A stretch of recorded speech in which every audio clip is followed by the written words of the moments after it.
കോഴിക്കോട് ജില്ലയിൽ വ്യാപക ലഹരിവേട്ട തുടരുകയാണ്. കഞ്ചാവും MDMAയുമായി നിരവധി പേരാണ് പിടിയിലായത്. താമരശ്ശേരി അമ്പായത്തോട് സ്വദേശി പുല്ലുമല വീട്ടിൽ മിർഷാദ് എന്ന മസ്താനെ തന്ത്രപരമായാണ് എക്സൈസ് സംഘം പിടികൂടിയത്. താമരശ്ശേരിയിലെ പ്രധാന ലഹരി വിൽപ്പനക്കാരനാണ് ഇയാളെന്നും താമരശ്ശേരിയിലെ പല അക്രമ സംഭവങ്ങളിലും ഇയാൾക്ക് ബന്ധമുണ്ടെന്നും എക്സൈസ് പറയുന്നു. സാനിയോ മനോമിയിലേക്ക് പോകാം നമുക്ക്. സാനിയോ മനോമി, തന്ത്രപരമായ നീക്കങ്ങൾ എങ്ങനെയായിരുന്നു? ലഹരിക്ക് പൂട്ടിടാനായിട്ടുള്ള നീക്കങ്ങൾക്കൊപ്പം മാധ്യമസ്ഥാപനം എന്ന നിലയിൽ നമ്മളും ലഹരിയും വേണ്ട ലഹളയും വേണ്ട എന്ന ടാഗ് ലൈനിൽ ഒപ്പം തുടരുകയാണ്. ഈ പരിശോധനകൾ എങ്ങനെയായിരുന്നു? കോഴിക്കോട് ജില്ലയിൽ വ്യാപകമായി ഈ ലഹരി വസ്തുക്കൾ ഉപയോഗിച്ചുകൊണ്ടുള്ള അതിക്രമങ്ങളും മറ്റും കൂടി വരുന്നതിൻ്റെ സാഹചര്യത്തിലാണ് പോലീസും എക്സൈസും പരിശോധന ശക്തമാക്കിയത്. കോഴിക്കോട് സിറ്റി പോലീസ് ജില്ലയിലും അതുപോലെ റൂറൽ പോലീസ് ജില്ലയിലും പരിശോധന വ്യാപകമാണ് എന്ന് തന്നെ വേണം പറയാൻ.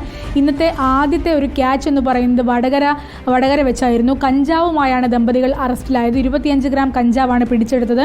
30-ലേറെ കേസുകളിൽ പ്രതിയായ വില്യാപ്പള്ളി മയ്യന്നൂർ സ്വദേശി പാറക്കൽ കരീം എന്ന അബ്ദുൾ കരീമും ഭാര്യ റുക്കിയയുമാണ് പിടിയിലായത്.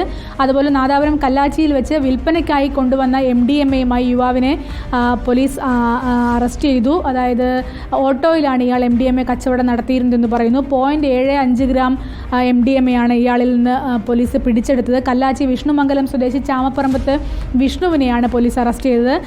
അതുപോലെ കോഴിക്കോട് റൂറൽ സിറ്റി ജില്ലയിലും ഇന്നിപ്പോൾ വലിയ ഒരു MDMA വേട്ടയുണ്ടായെന്ന് വേണം പറയാൻ. 58 ഗ്രാം MDMAയുമായി താമരശ്ശേരി അമ്പായത്തോട് സ്വദേശി പുല്ലുമല വീട്ടിൽ മിർഷാദ് എന്ന മസ്താനാണ് എക്സൈസിൻ്റെ പിടിയിലായത്. എക്സൈസ് ഇദ്ദേഹത്തിൽ നിന്നും 58 ഗ്രാം MDMA പിടിച്ചെടുത്തു. താമരശ്ശേരിയിലെ പ്രധാന ലഹരി വിൽപ്പനക്കാരനാണ് പിടിയിലായ മിർഷാദ് എന്ന് എക്സൈസ് പറയുന്നു.